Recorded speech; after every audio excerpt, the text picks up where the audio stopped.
We are going to run this country. These 7 words, spoken by Donald Trump just hours ago, mark the end of an era and the terrifying beginning of a new world order. It wasn't just a threat, it was a statement of ownership. The world woke up on January 3, 2026, not to the sound of explosions or a prolonged siege, but to the stunning silence of a fait accompli. In a surgical operation that historians will likely study for decades, U.S. forces didn't just strike Venezuela, they decapitated its leadership while the world slept.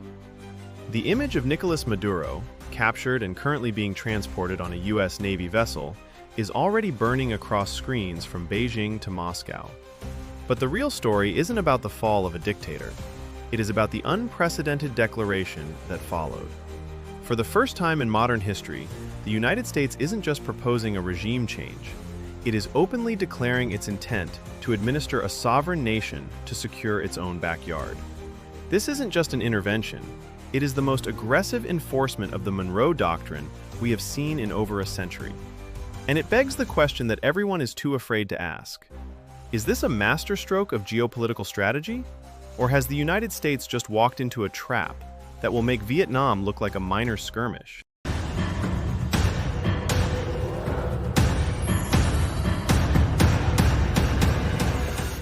To understand why American aircraft carriers are currently casting shadows over the Caribbean, we have to look beyond the simplistic headlines about democracy or human rights. This operation was not launched because Washington suddenly developed a bleeding heart for the Venezuelan people. It was launched because the geopolitical map has fundamentally changed.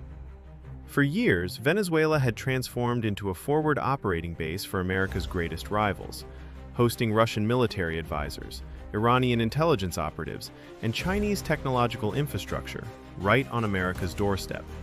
In the eyes of the new administration, this was no longer a foreign policy issue. It was an existential, domestic threat. The strategy we are witnessing is the brainchild of figures like Marco Rubio, who have long argued that the safety of the United States is inextricably linked to the total control of the Western Hemisphere.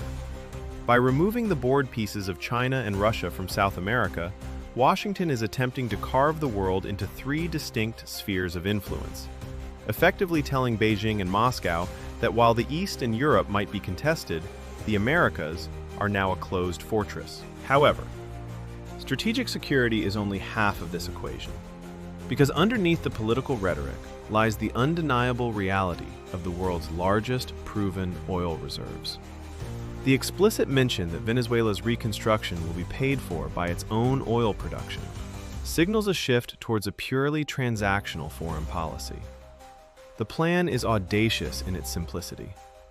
U.S. energy companies will likely step in to revitalize the dilapidated infrastructure of PDVSA, turning the tap back on to flood the global market. This serves a dual purpose. First, crashing global oil prices, which hurts the Russian war machine more than any sanction ever could. And second, simultaneously funding the stabilization of Venezuela, without costing the American taxpayer a single cent. It is a ruthless business calculation applied to nation building, treating a country not as a charity case, but as a distressed asset under new management. But this economic optimism ignores the human variable, and the fact that oil rigs are incredibly vulnerable targets in a country awash with weapons and resentment. This brings us to the most dangerous gamble of all, the transition. Trump's willingness to consider boots on the ground to maintain order is a chilling departure from his previous isolationist stance, and it opens the door to a potential quagmire. Decapitating a regime is the easy part. Governing a fractured society is a nightmare. The remnants of the regime, led by figures like Diosdado Cabello, have already vowed resistance, and the specter of urban warfare in Caracas looms large. If the U.S. military transforms from a liberating force into an occupying police force, the initial cheers of the population can turn into Molotov cocktails very quickly. We are staring at the possibility of an insurgency that could bleed American resources and political capital for years. The administration is betting that the sheer, overwhelming force displayed in the initial capture will shock the population into compliance. But history is littered with superpowers that underestimated the resolve of a local insurgency. As we watch this scenario unfold, we must realize that the rules of the international game were rewritten overnight. The concept of national sovereignty has been effectively suspended in favor of raw power projection. Whether you view this as a liberation of a hostage nation or an imperialist conquest, the outcome will define the next decade of global politics. If the US succeeds in stabilizing Venezuela and turning it into a prosperous ally, it cements American hegemony over the hemisphere for generations. If it fails, it creates a chaotic void that will destabilize the entire region and tarnish US power permanently.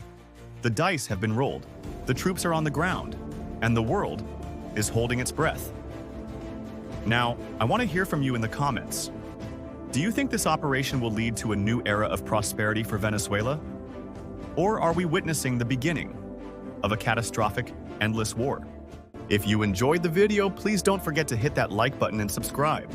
Thanks for watching, and see you in the next video.